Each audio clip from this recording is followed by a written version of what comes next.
नमस्कार, स्वागत है आप सभी का आपके अपने YouTube channel PG history cell में। तो दोस्तों, हम पिछले अपने वीडियो में देख चुके हैं जो अर्बनाइजेशन इन इंडिया के जो इम्पोर्टेंट क्वेश्चन हैं उसमें प्रारंभिक नगरवाद का परिचय तथा उसके बारे में देखा है। तो दूसरा क्वेश्चन था पिछला हड़प्पा बस्तियों का विस्तार तथा उसकी संरचना। अब हम देखेंगे हड़प्पा जो बस्तियां था उसकी अर्थव्यवस्था तथा व्यवसाय के बारे में इस हम वीडियो में देखेंगे, जो परीक्षा के लिए बहुत ही इम्पोर्टेंट है। व्यवसायों की विविधता, नगरीय और गैर नगरीय परिस्थिति को अलग अलग करना है। नगरीय केंद्रों में निर्वाह आधारित अर्थव्यवस्था। तो हम देखेंगे जो हड़प्पा समाज था, हड़प्पा की जो अर्थव्यवस्था तथा उसके व्यापार व्यवसाय थे, उसके व्यवसायों की विविधता नगरीय और गैर नगरीय परिस्थिति को अलग करना है, जिसमें नगरीय केंद्रों का निर्वहन आधारित अर्थव्यवस्था कैसी थी, कृषि आधारित व्यवसाय किस प्रकार के थे, नगरीय बसाहट में घनी आबादी किस प्रकार व्यतीत करती थी, कृषि नगरीय जनसंख्या का प्रमुख आधार क्या था, कृषि के साक्ष्य जैसे वनस्पति अवशेष, जले हुए बीज आदि मिले हैं वो किस प्रकार के थे, गैर कृषि व्यवसाय को नगरों में विस्तार किस प्रकार का था, गैर कृषि व्यवसाय हड़प्पा और मोहनजोदड़ो को नगरीय केंद्र की प्रमुख विशेषता कही गई है। तो हम देखेंगे पहले इसमें निर्वाह आधारित अर्थव्यवस्था। तो निर्वाह आधारित अर्थव्यवस्था थी जो हड़प्पा में निर्वाह आधारित अर्थव्यवस्था के साक्ष्य मिले हैं। खेती, पशुपालन, फल संग्रहण आदि, शिकार आदि के बारे में भी जानकारी मिली है। शीत और ग्रीष्म ऋतु में खेती की गई जो विभिन्न प्रकार की फसलों को पैदावार होती थी। गेहूँ, जौ, मटर, चना आदि की पैदावारी के साक्ष्य हमें मिले हैं। उत्खनन में अनाजों के बीज मिले। कपड़ों और अन्य कार्यों के लिए कपास, पटसन की खेती की जाती थी।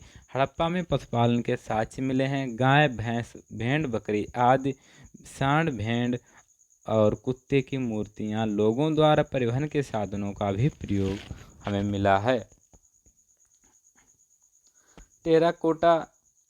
टेराकोटे की गाड़ियां तथा उसके पहियों के साक्ष्य भी हमें इसमें मिले हैं।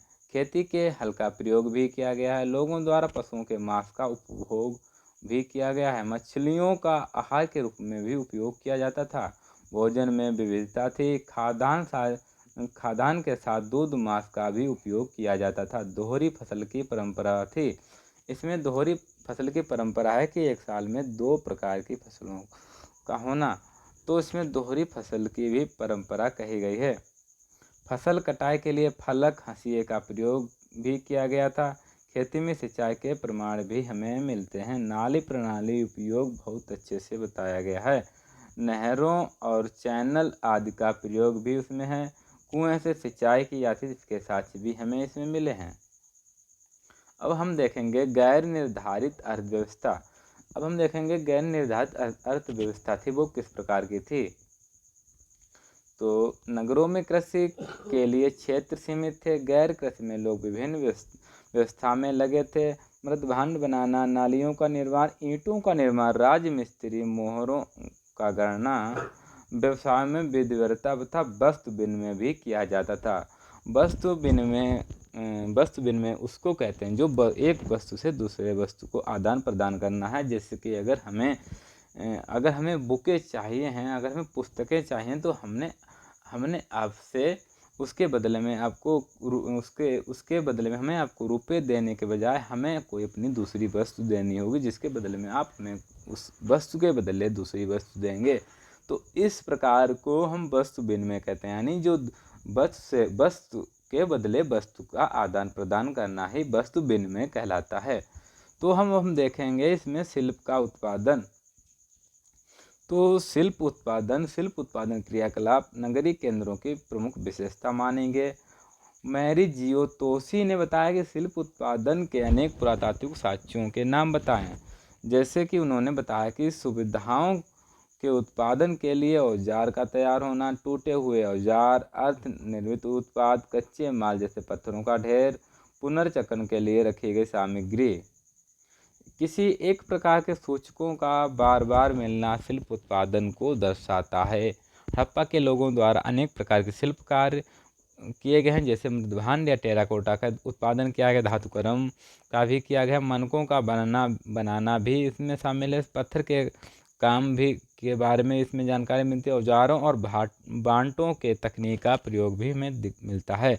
सबसे अच्छी फलक लंबे और चमकदार बने होते थे। जो सबसे अच्छे जो फलक होते थे वो लंबे तथा वो चमकदार बने हुए होते थे। अधिकांश कच्चा माल आवासी के क्षेत्र में मिलता था। हड़प्पा के लोग राजस्थान से खेतड़ी, बलूचिस्तान के तांबा से प्राप्त करते थे। सीपी की कारीगरी का स्रोत तटवर्ती के समीप होता था। मोहनजोदड़ो जैसे अनेक बसावटों में मिट्टी के बर्तन का उत्पादन का प्रमाण मिलते हैं हमें। हड़प्पा काल में शिल्प कला के 3 पैटर्न यानी 3 प्रकार के शिल्प कला के पैटर्न हमें हड़प्पा काल में दिखाई देते हैं, जिसमें पहला हमारा जो पैटर्न था, हमारा पहला जो पैटर्न था वो प्रथम पैटर्न था चनहौदरों का। लोथल के आते थे। मध्य आकार की बसावटों के शिल्प कार्य किया जाता था। द्वितीय पैटर्न में कच्चे माल का स्रोत मिलते हैं, जैसे सीपी के लिए नागेश्वर, लाजबर्द के लिए सोतगुई मिले हैं। अच्छा, आप देखेंगे लाजबर्द या जिसे हम राजावर्त कहते हैं, जिसे अंग्रेजी का जो शब्द है लेपिस से लिया गया है। लाजुली को भी हम लाजुली कहते हैं।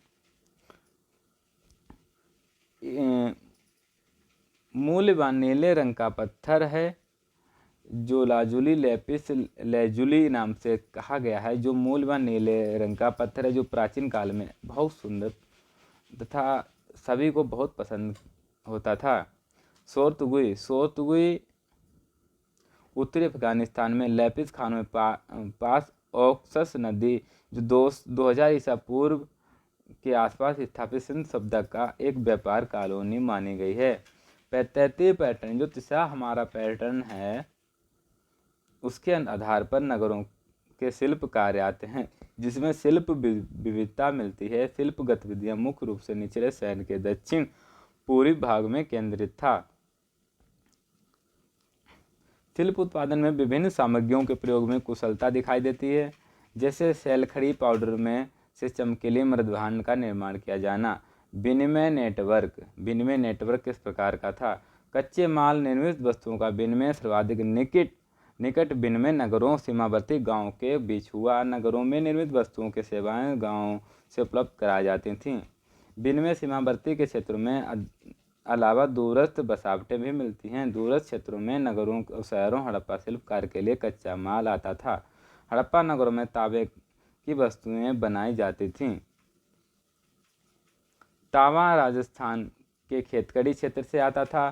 सीपी नागेश्वर बालाकोट से आता था। हड़प्पा स्थल से मेसोपोटामिया की कम वस्तुएं मिली हैं। मोहरें बांट बिने तत्व की 2 श्रेणियां हैं। हड़प्पा की मोहरें मेसोपोटामिया के समान हैं। हड़प्पा की मोहरें भारतीय कुबड़ा बैल के रूप में मिली हैं। पृष्ठभाग पर छिद्र मतलब था, इसमें धागा पिरोया जाता था। मोहरें पर अंकित लिपि को अभी तक पढ़ा नहीं जा सका। बाल विल्लेर के बने थे, चना जो घनाकार थे, निम्न भर से अधिक भार क्रम में थे।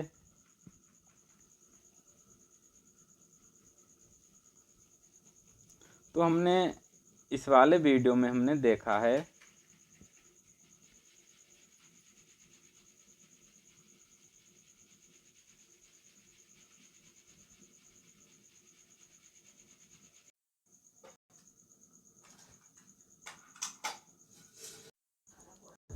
अब हम देखेंगे यूरोप में मध्यकालीन नगरों की धारणा। यह हमारा नेक्स्ट इम्पोर्टेंट क्वेश्चन है कि यूरोप में मध्यकालीन नगरों की अवधारणा कैसी थी, तो इसके बारे में विस्तार पूर्वक समझाइए।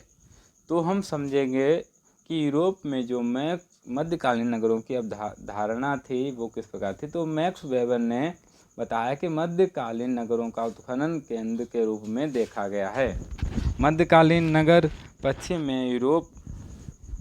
में पूंजीवाद के विकास का प्रक्षेप स्थल बना है।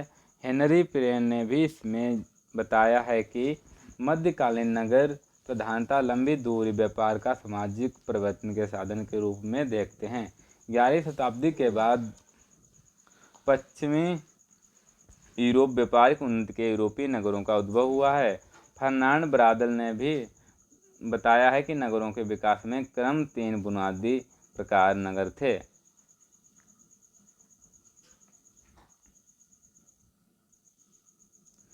पहला था मुक्त नगर, दूसरा था आरक्षित नगर, तीसरा था अधिनिष्ठ नगर। मुक्त नगर के बारे में हम देखेंगे तो मुक्त नगर वह नगर आंतरिक भूभाग के समान थे जो कभी कभी इनमें मिश्रित भी होते थे। इनमें उदाहरण के लिए ग्रीस और रोम है। इस प्रकार नगरों के अधिकांश भाग पर किसानों का कब्जा था। और जो आरक्षित नगर थे, जिनमें जो आरक्षित किए गए थे वो नगर हैं आत्मनिर्भर इकाइयों में थे जो स्वयं में अधिक सुरक्षित थे। यहाँ जीवन शैली व्यक्तिगत थी। ये नगर सामंतों से मुक्त थी। इन नगरों में रहने वाले लोगों द्वारा सत्ता का सापेक्षिक रूप से हस्तगत लिया गया था। और जो अधीनस्थ नगर थे उनके बारे में हम देखते हैं कि तीसरे प्रकार का जो अधीनस्थ नगर था, ये नगर राजाओं राज्य के अधीन थे। फ्लोरेंस, पेरिस इस प्रकार के नगर थे। ये व्यापारिक नगर थे। यहाँ व्यापार बहुत अधिक मात्रा में होता था। आर्थिक यानी इकोनॉमिक दृष्टि से ये बहुत समृद्ध तथा बहुत ही प्रभावशाली माने गए थे। ब्राडल ने भी इन नगरों के बारे में विचार व्यक्त किए हैं। ब्राडल के अनुसार व्यापारिक नगर राजनीतिक, धार्मिक, आर्थिक नियंत्रण संबंधी कार्य, शिल्प क्रियाकलाप बड़े नगरों के प्रमुख लक्षण हैं। मिशेल फूको जो हैं उन्होंने भी बताया है। जैसे मिशेल फूको, हेनरी लिफ्रेड, एडवर्ड सोजा का कहना है। इन तीनों पुरातत्वविदों का कहना है कि नगरीय इकाइयों के निर्माण में सम्मिलित स्थानिक प्रक्रियाओं का विश्लेषण और अध्ययन उनसे मानवीय निर्माताओं के उद्देश्य था उनकी पूर्ति की सीमा का पता लगाने के लिए किया जा सकता है। मैक्स वेबर ने प्राचीन ग्रीक तथा रोमन नगरों को मुख्यतः उपयोग केंद्र थे। यूरोपीय मध्यकालीन नगरों को उत्पादन केंद्रों के रूप में देखा है। पूंजीवादी विकास की प्रक्रिया को विनिमय की प्रक्रिया से जोड़ा गया है। उत्पादकों तथा व्यापारियों के हितों को राजनीतिक तथा सांस्कृतिक की प्राथमिकता भी प्रदान की गई है। उत्पादकों एवं व्यापारियों के हितों की राजनीतिक तथा सांस्कृतिक प्राथमिकता भी प्रदान की गई। मध्यकालीन पश्चिमी निवासियों की रचना उत्पादकों तथा व्यापारियों से मिलकर हुई है। हेनरी पिरेन मध्यकालीन नगरों की स्थापना का श्रेय सामाजिक परिवर्तन को देते हैं जो व्यापार को बढ़ाने के कारण हुई। मॉरिस डोब का कहना है कि मध्यकालीन नगरों के उत्थान बाजारों के विराम से सामंतवादी संरचना पर विघटनकारी प्रभाव डाला गया था। तो इसमें मध्यकालीन भारतीय नगर के संबंधित हम दृष्टिकोणों के बारे में जानेंगे जो विभिन्न लोगों ने विभिन्न दृष्टिकोण दिए हैं। तो मोहम्मद अमीद का कहना है कि मोहम्मद गौरी की विजय के पश्चात उत्तर भारत में श्रम प्रक्रिया में तेजी आई। नगरीय क्रांति का बहुत तेजी से जन्म हुआ। मोहम्मद गौरी के सैनिक ने नगरों में प्रवेश कर औद्योगिक क्षेत्रों में निर्मित वस्तुओं का उत्पादन कार्य किया। आपस में कोई भेदभाव नहीं था। महाबत, कसाई, बुनकरों आदि श्रम में योगदान दिया। इसमें बताया गया कि जो भी महाबत जो हाथियों को चलाने वाले होते थे, जो कसाई और जो बुनकर जो कपड़े को बुनते थे तथा जितने भी कारीगर यानी कारीगर था, इनका बहुत ही बड़ा योगदान था। इस्लाम के प्रभाव के कारण इन कार्यों में तुर्की हिस्सेदारी बहुत बढ़ गई थी। सामाजिक गतिशीलता बढ़ी। सेना के लिए सैनिक, कारखानों के लिए कर्मचारी, शिल्पकार, निजी सेवक, संगीतकार, नृत्यकिया नगरों की बड़ी संख्या में उपलब्ध हो गई। मोहम्मद गौरी द्वारा मध्यकालीन नगरों के श्रम प्रक्रिया को व्यक्त किया गया है। इसकी आलोचना इरफान हबीब द्वारा की गई। इरफान हबीब के अनुसार आर्थिक विस्तार का कारण मुख्यतः कागज, वस्त्र, भवन, प्रौद्योगिकी के परिवर्तन, व्यापार को बढ़ावा देना है। नई भू राजस्व प्रणाली के माध्यम से ग्रामीण अधिशेष के बड़े भाग को हस्तगत करना। बी डी चट्टोपाध्याय आर पच्छक लक्ष्मी भारतीय नगरों का उद्भव के 9वीं शताब्दी को मानते हैं। चट्टोपाध्याय के अनुसार उत्तर पश्चिम भारत के नगरों का उद्भव का कारण व्यापार से उत्सर्जित शक्तियाँ थी। चंपक लक्ष्मी ने बताया कि 9वीं शताब्दियों में विदेशी व्यापार में प्रेरित होकर चोल राज्य में अनेक नगरों का विकास हुआ। अधिकांश नगरों का उदय राजनीतिक कारणों से माना गया है। जितने भी नगर हमारे उस समय के तो वो सभी के कारण राजनीतिक कारणों को भी माना गया है। ओके दोस्तों, तो हमारा ये दूसरा क्वेश्चन इस वीडियो का वो भी कंप्लीट हमने आपको विस्तार पूर्वक समझाया है। तो हमारे इससे नेक्स्ट जो इम्पोर्टेंट क्वेश्चन है अर्बनाइजेशन इंडिया का, वो हमारी नेक्स्ट वीडियो में आपके सामने प्रस्तुत होगा तथा उस वीडियो को देखने के लिए हमारी इस वीडियो को लाइक तथा मेरी इस यूट्यूब चैनल को सब्सक्राइब अवश्य कीजिएगा, ताकि हम जितने भी इम्पोर्टेंट क्वेश्चन एग्जाम से रिलेटेड डालें तो वो आपके पास तुरंत पहुँचें। ओके, धन्यवाद, थैंक यू। लास्ट तक बने रहने के लिए बहुत बहुत धन्यवाद।